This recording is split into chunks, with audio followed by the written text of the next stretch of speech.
नमस्कार, मैं डॉक्टर सिमंतनी पालावत। आधुनिक कविता को विभिन्न वैचारिक तत्वों ने प्रभावित किया, जिनमें से सर्वप्रमुख तत्व जो है वो है मार्क्सवाद। मार्क्स से पूर्व व्यक्ति बहुत से विचारकों ने इस संबंध में अपने विचार रखे, लेकिन सर्व प्रमुख और सर्वाधिक प्रभावित विचार जो थे वो कार्ल मार्क्स के थे।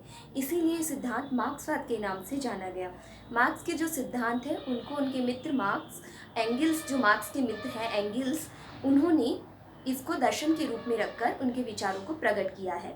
कार्ल मार्क्स के विचारों से प्रभावित संसार के विभिन्न विद्वान रहे हैं जो अलग अलग देशों से संबंधित हैं।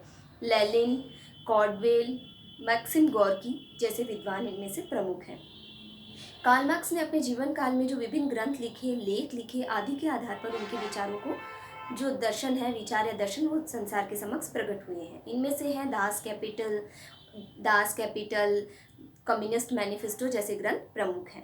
कार्ल मार्क्स के जो सिद्धांत हैं वो यूँ तो विस्तृत रूप से हैं, तथापि हम इन्हें 4 भागों में बांट सकते हैं। प्रथम सिद्धांत को हम देख सकते हैं द्वंदात्मक भौतिकवाद, और दूसरा जो उनका सिद्धांत है उसकी भौतिकवाद की ऐतिहासिक व्याख्या या ऐतिहासिक भौतिकवाद, तीसरा वर्ग संघर्ष का सिद्धांत, और चौथा अतिरिक्त मूल्य का सिद्धांत। जो मार्क्स के सिद्धांत हैं उनमें हमने देखा कि इनमें एक वैज्ञानिकता सर्वत्र विद्यमान रही है। मार्क्स के सिद्धांतों के संबंध में जो इनके मित्र हैं एंगिल्स, उन्होंने कहा कि एक प्रकार का वैज्ञानिक समाजवाद है। मार्क्स जो है इस ही युग से संबंध है और वो भौतिक संसार को ही प्रमुख मानते हैं। मार्क्स का जो मुख्य सिद्धांत था ऐतिहासिकता से और वर्तमान युग से संबद्ध रहा। मार्क्स के प्रमुख सिद्धांत द्वंदात्मक भौतिकवाद, इन पे उनके 2 विचारकों के प्रभाव रहा, ये थे हीगल और फायरबॉक्स। हीगल के समान उन्होंने द्वंदात्मकता को लिया तो फायरबॉक्स के समान भौतिकवाद को। उन्होंने स्वयं भी माना कि हीगल का जो द्वंदात्मकता का सिद्धांत था वो सर के बल खड़ा हुआ था और मैंने उसे पैरों के बल पर खड़ा कर दिया। हीगल को हम देखते हैं कि वह अद्वैतवादी है, लेकिन मार्क्स इसी संसार से संबद्ध विचारों को रखते हैं। उन्होंने माना कि जो भी संसार में चल रहा है वो भौतिक आवश्यकताएं हैं। ईश्वर की सत्ता में उन्होंने विश्वास नहीं किया, इस प्रकार से वे भौतिकवादी रहे। परंतु इसके साथ साथ उन्होंने ये भी माना कि प्रत्येकवाद में द्वंद्व में, मनुष्यों में जो द्वंद्व चलता रहता है उस द्वंद्व का अंत किस प्रकार होता है। इनका दूसरा सिद्धांत है ऐतिहासिक भौतिकवाद। इस सिद्धांत में उन्होंने माना कि क्रम से किस प्रकार मानव सभ्यता का विकास हुआ और मानव सभ्यता 2 वर्गों में किस प्रकार बनी, एक शोषित वर्ग और एक शोषक वर्ग।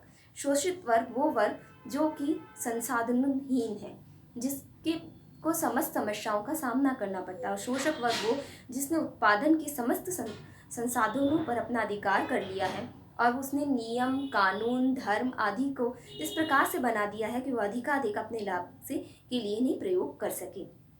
इस प्रकार से हमने मार्क्स का ये सिद्धांत जो द्वंदात्मक से है आपस में जुड़े हुए हैं, क्योंकि हमने देखा मार्क्स के सभी सिद्धांत परस्पर एक दूसरे से संबद्ध और एक दूसरे से जुड़े हुए हैं। मार्क्स के सिद्धांत ऐतिहासिक भौतिकवाद में उन्होंने माना कि प्रारंभिक काल में आदिम मानव का जीवन सरल था, लेकिन कालांतर में क्लिष्ट से क्लिष्ट होता गया।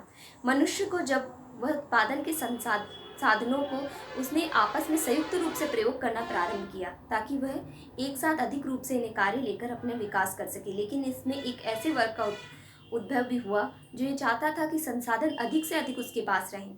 इस प्रकार से कार्य सभी वर्गों ने किया, लेकिन लाभ कुछ एक वर्गों को प्राप्त हुआ।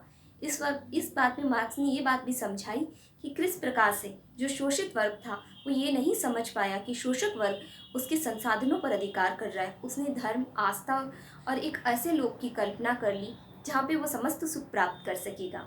मार्क्स ने इसी ऐतिहासिक भौतिकवाद में क्रमिक रूप से ये बताया कि किस प्रकार सामंती व्यवस्था से लेकर पूंजीवादी व्यवस्था क्रमिक रूप से विकसित होती गई, परंतु इन विकास में ही अलग अलग शोषण के रूप आते गए। मार्क्स का जो तीसरा सिद्धांत है वो है वर्ग संघर्ष का सिद्धांत। मार्क्स ने इसमें जो शोषित वर्ग है उसे कहा सर्वहारा वर्ग और जो शोषक वर्ग है उसे कहा पूंजीवादी वर्ग।